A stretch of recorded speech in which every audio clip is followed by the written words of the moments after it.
ঘড়ির দিকে তাকিয়ে দেখি বাদে সময় বেশি নাই।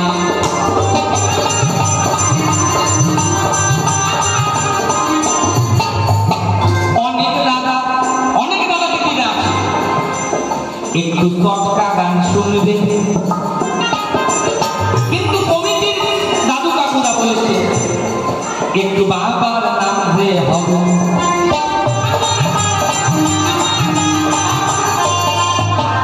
এই কথা রাখার জন্য বাবার নামে এই পালা পর্যায়টুকু করার চেষ্টা করি।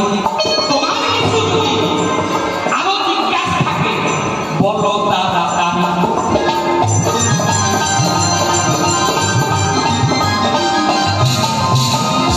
শোনো শোনো ও গুরুদেব, আমার জানবার বাসনা রয়, তুমি তো এক যোগী পুরুষ, তাহলে তোমার যক্ষা রোগ কিভাবে হয়?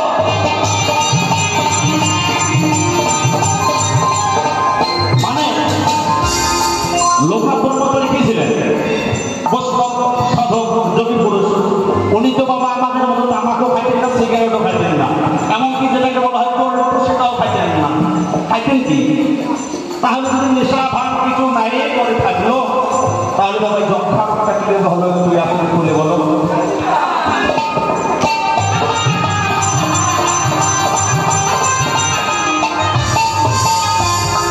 এরকম শিষ্য যদি কারো থাকে বাবা, বাঁচার উপায় নাই।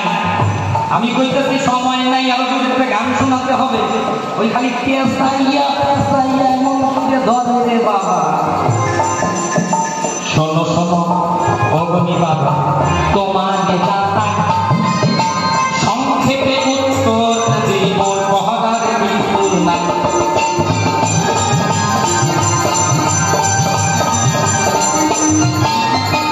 বাবা লোকনাথের শিষ্য দেখো,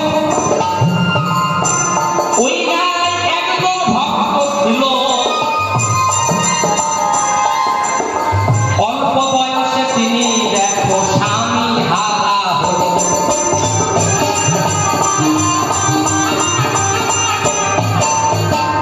এক মা অল্প বয়সে স্বামী হারা হয়ে